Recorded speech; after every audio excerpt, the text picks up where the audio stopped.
Hello everyone, Douglas Waltz, Old Man Comic Book Reviews. I was recently in Tennessee for 2 weeks, so this is 3 weeks of comic books.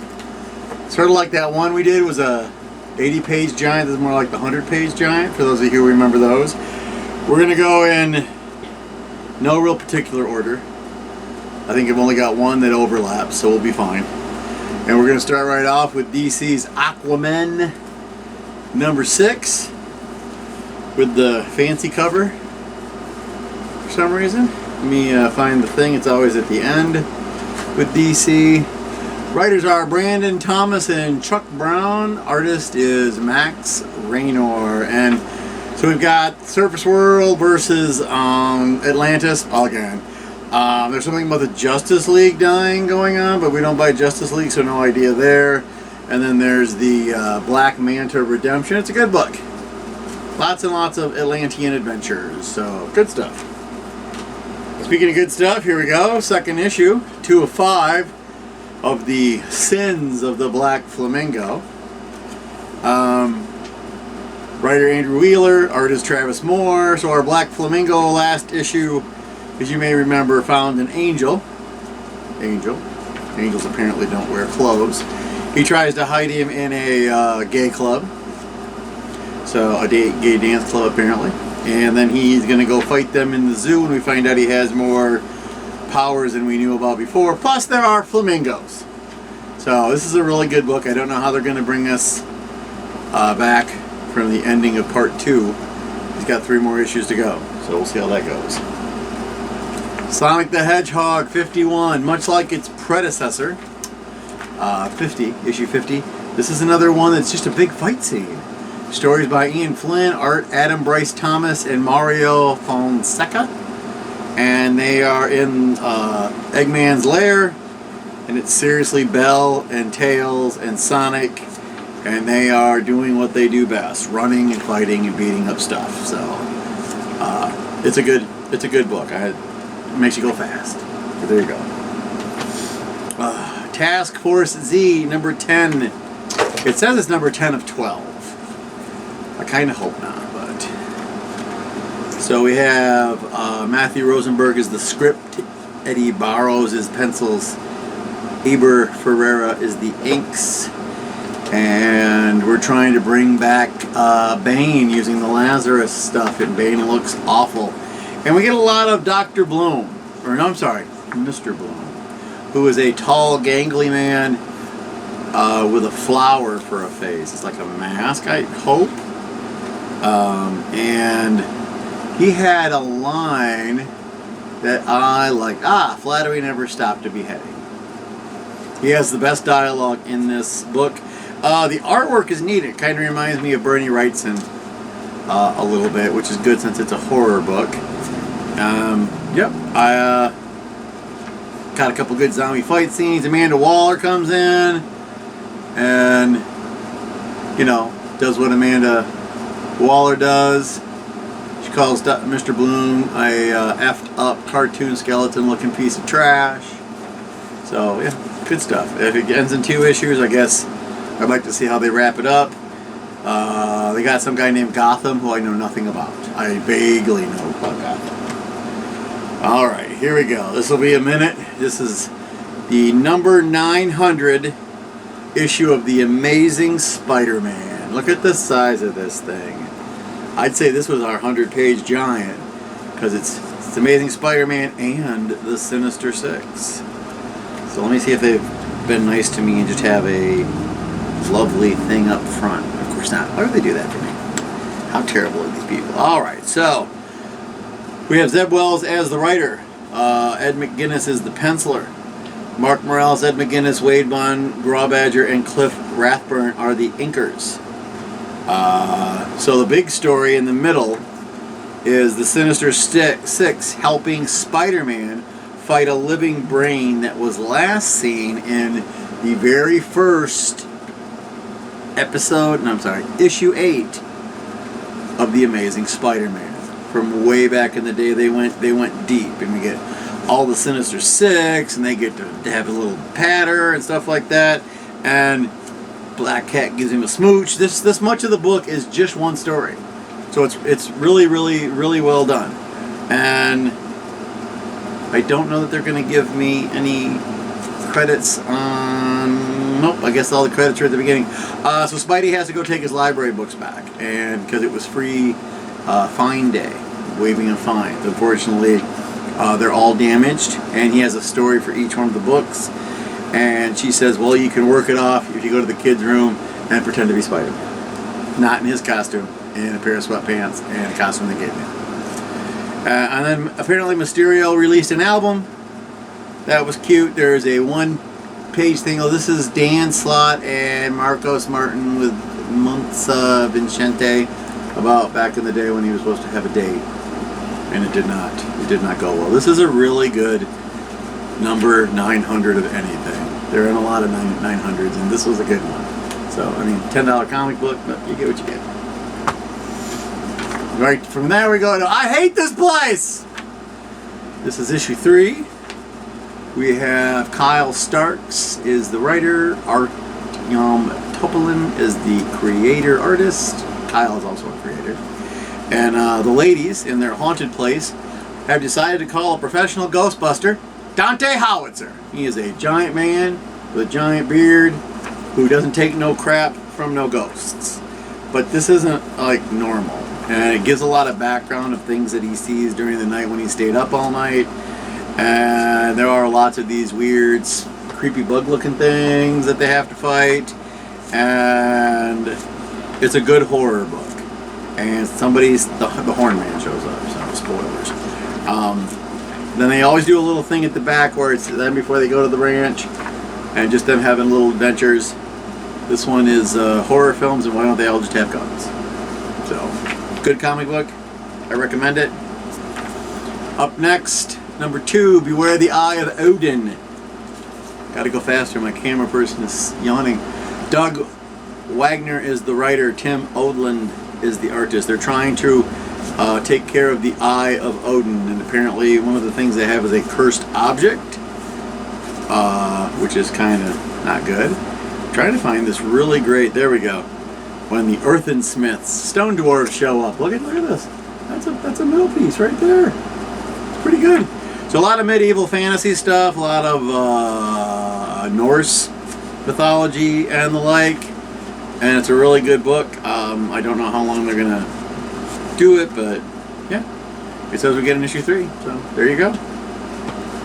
Speaking of issue 2, Orcs the Curse, by written and illustrated by Christine Larson. So the orcs are bored, they don't have a lot to do, and one of them decides to take a potion from the magic lady and give it to one of the guys that she knows will drink it, and then he is cursed.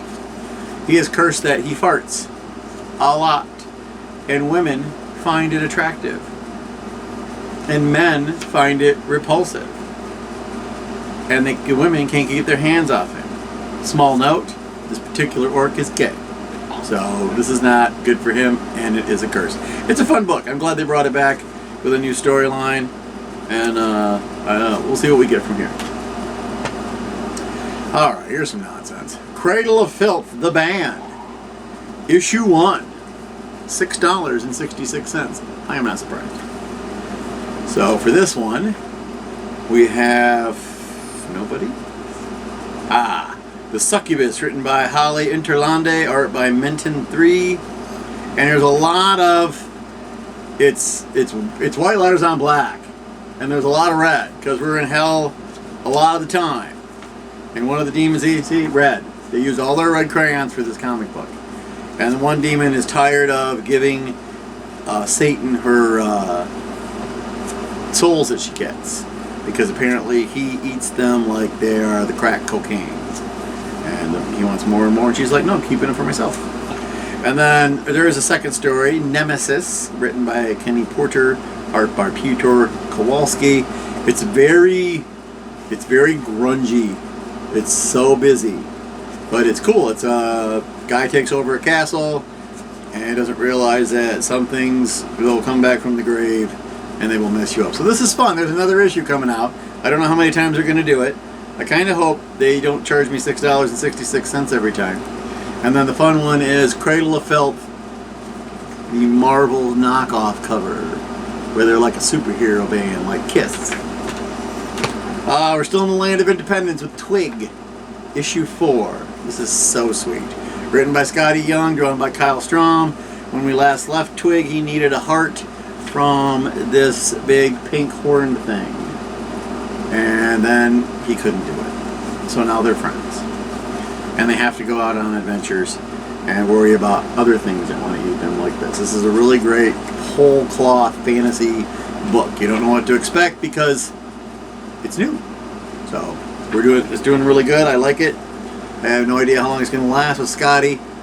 We're at least going to have 6 issues. Scotty's about good for that. 6 issues. This is issue 4. Marvel Moon Knight number 14. Written by Jed McKay, artist Alessandro Cappuccio. This is a long time of just Mark and Steven and Loxley, Jake, all in a room talking with each other. And Moon Knight, they mention Moon Knight once in a while. But this is basically just a guy by himself talking to himself. But they make him, they draw everybody and stuff like that. And Moon Knight figures out that if he's going to do things not with his multiple personalities, he has to have friends to do things with. So hopefully he'll figure that out, that he can't do everything by himself, and we'll see how that goes next issue. This is a really good book. We're already up to 14, so it's been out for more than a year. At this point, I'm going to recommend trade paperbacks. So there you go.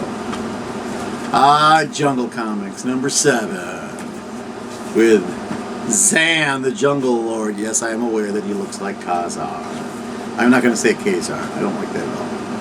So this has 3 stories in it. Island of the Bird, story by Scott Brown, art by Horatio Lalia.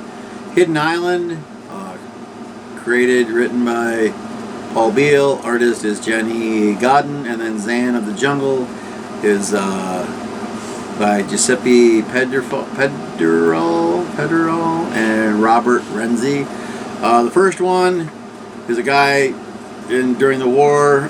They're fighting the French. Ends up on an island, and he figures he'll just wait till something you can get out of there. And unfortunately, there are giant birds there. But then there's a nice little twist at the end with the French. Hidden Island is part 2. I wish it was bigger. It's less of the white around here. Feels like they just took it from someplace else and plopped it in the middle.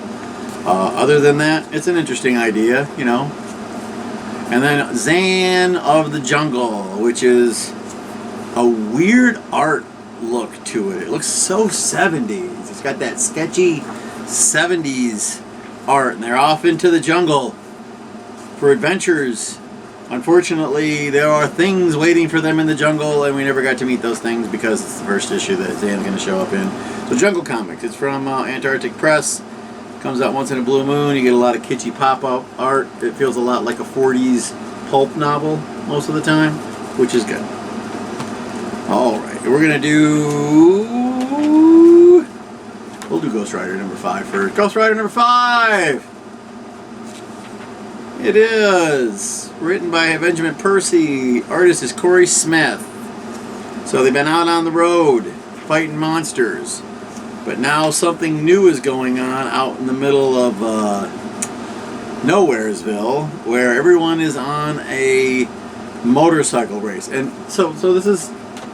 But it's everybody. I don't know how come Man-Thing has a motorcycle. That doesn't make any sense to me. Wolverine's in it. Blade. I see Moon Knight. Rhino. Why is Rhino in this thing? Dr. Doom doesn't usually ride a motorcycle. Of course, right out of the gate, he does blast somebody to death. So it does feel a lot like Dr. Doom. So it's a race, and at the end, you just get some help from Wolverine because the thing that was in his head is starting to come out of his head. And it's making him look awful. So we'll see how that goes next time. And then some guy named Blackheart. I don't know who this is. So if anybody knows, they want to put it in the comments. It says next issue is Exorcism with Johnny Blaze.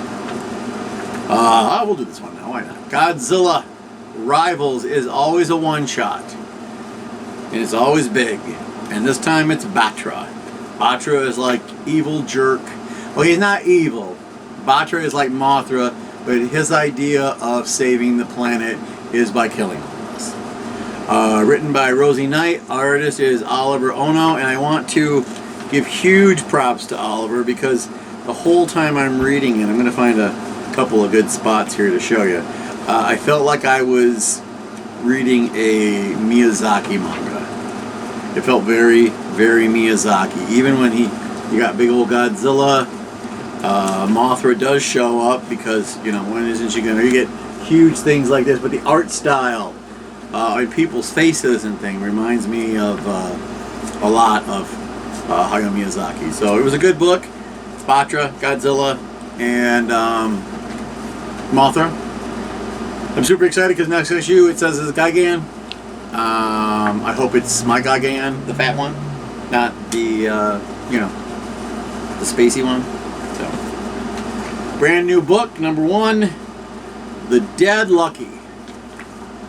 My son Daniel picked this one out, and let's see. Is there not a spot that tells me who did what? Here we are. Writer is Melissa Flores. Artist is French Carlo Magno. And it's a woman with PTSD, but it's funny because her inner monologue is outer.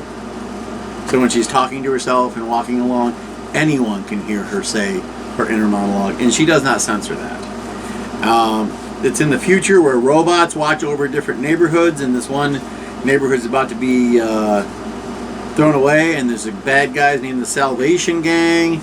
So our girl gets in this giant robot, so you can't go wrong with a giant robot, but it turns out that with her superpowers, she may not need the giant robot. So first issue, so there's more questions than answers, and yeah, this is a pretty good book. It also deals a lot with trauma, which I thought was interesting. Another number 1, Bloodborne, The Lady of the Lanterns. Once again, my son Daniel picked this one out. Written by Cullen Bunn. Cullen's a good guy.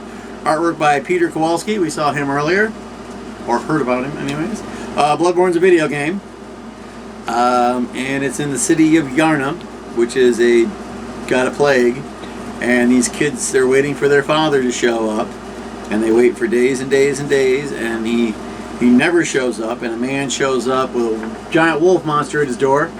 I don't recognize any of the monsters, but they're still pretty cool. He's got the good guy's got a Gatling gun, and then this weird giant sword that's like a segmented.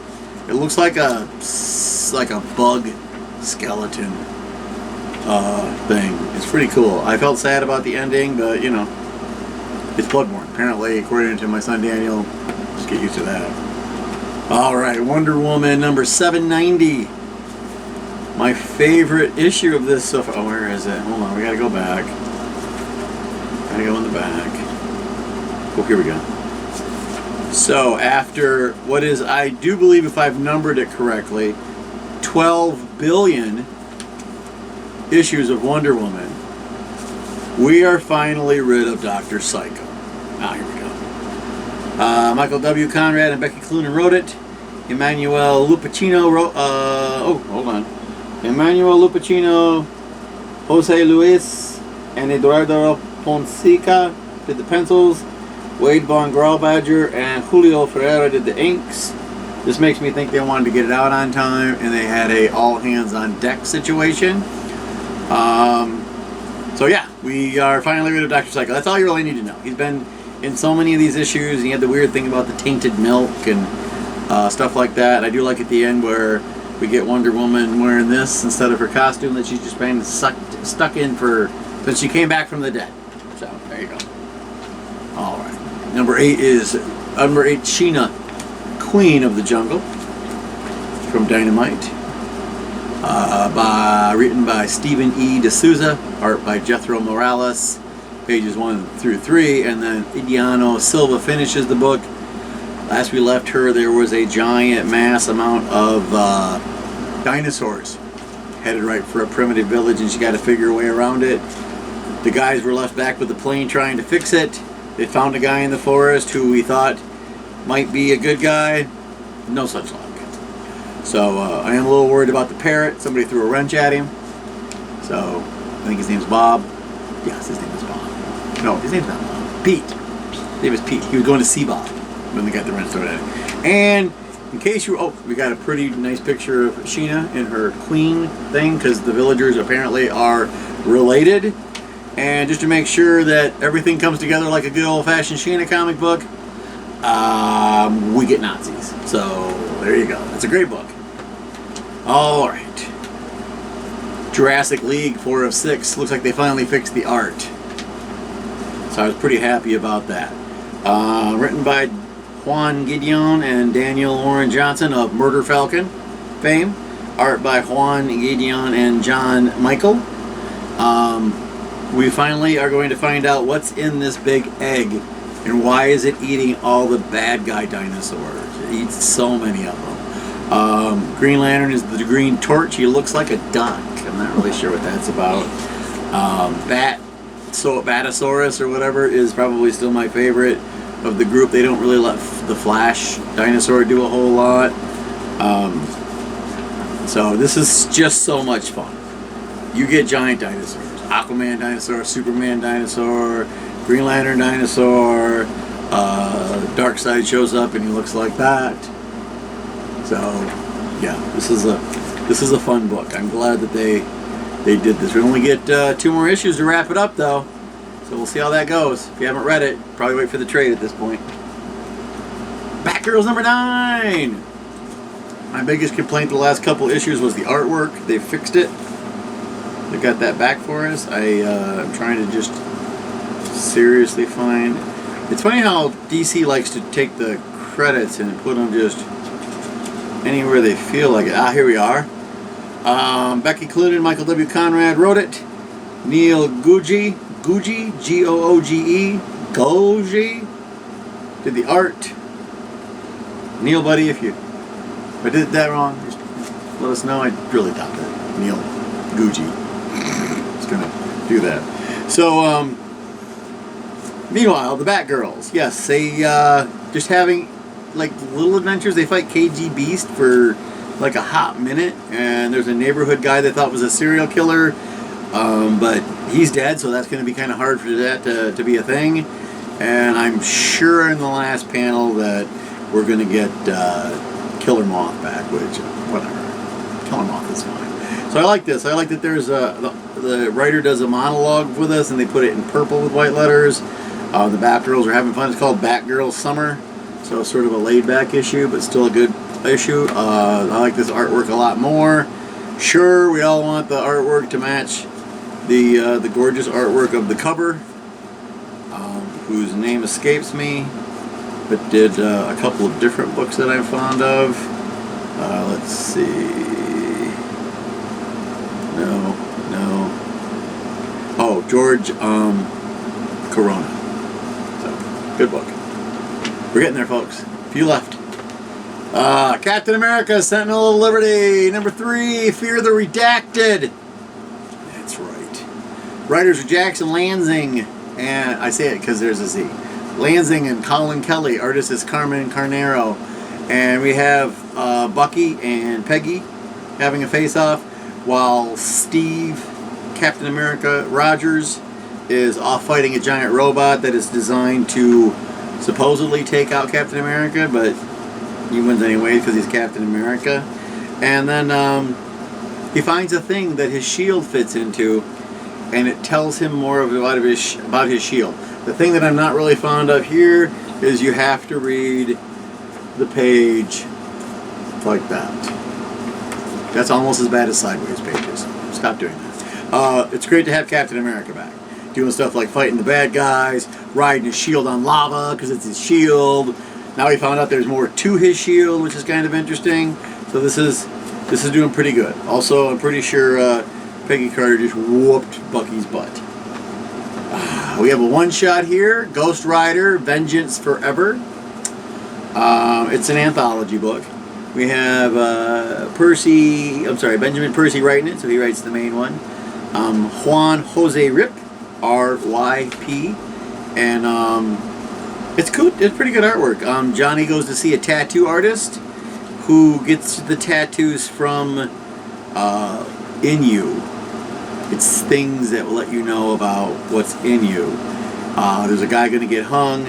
Mephisto goes, "Hey, do you really want to be dead?" "No." "Well, now you're a cowboy." Ghost Rider. There's another one, modern day. It's Danny Ketch. Yep, and Danny Ketch is the unfortunate who has the car. No, wait, he doesn't have the car. That's the other fellow.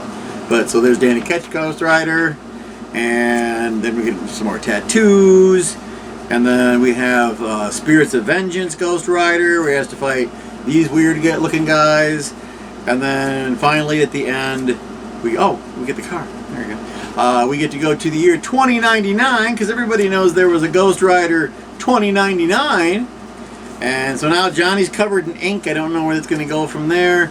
Here's a really neat way to make an anthology book work. So, and I think I was supposed to read this one after number 5, because the end of it says, coming up, number 6, it's Ghost Rider versus Wolverine. They were in the Fantastic Four together. What's that about? Recently, Moon Girl lost Devil Dinosaur. I do not know how you lose a Tyrannosaurus Rex. It's not my business. We did an issue with her and Miles Morales where he helped her look. This issue is Avengers and Moon Girl, although it's really just Captain Marvel. Mohale Mashigo is the writer.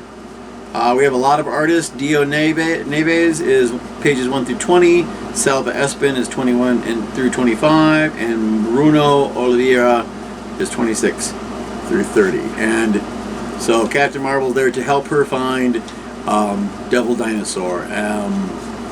They go to the moon. High Evolutionary shows up. Moon Girl and Captain Marvel beat some butts. They find Devil Dinosaur, and then he's gone. You get a weird page with Havoc in it. I'm not really sure what Havoc's doing there. I don't know really which incarnation of the Avengers this is. So, good stuff. We'll get one more issue to be concluded, where it'll be X-Men and Moon Girl, which means it'll be her and Wolverine. So, anytime you get Devil Dinosaur, though. Oh, hey, we saved this for last. All right, Amazing Spider-Man number 7. Yes, that's right. We got 2 numbers. This would also be considered legacy numbering 901. So let's get to our Zeb Wells is our writer, John Romita Jr. is our penciler, Scott Hanna is our inker. We've talked enough about the art before that it's not a big deal. This takes place after issue 900. It's got the Vulture, and Vulture is mad because I think it's his daughter or granddaughter's ticked off at him. Norman Osborn tries to kiss and make up. Mary Jane's got a guy and they've got kids. Not really sure what that's like. And then we see that the Vulture is just mean in this. He's gonna kill Spider-Man because the next issue, it even says it. In 2 weeks, Spider-Man's funeral. Oh no. Well, I don't have to buy this anymore, right? So, anyways, so we did not have the ladies over, Sophie, Fiona. We had Super Mega Sleepover next weekend, so I wasn't too worried about it. We had to do some plumbing around the house. That's all fixed. Hooray, hooray. The car is dying. We got to take that in. Boo, boo. So this is what happens when you go to Tennessee for 2 weeks and you don't read your comic books. So always go to your comic book store. We go to Fanfare Comics and Cards.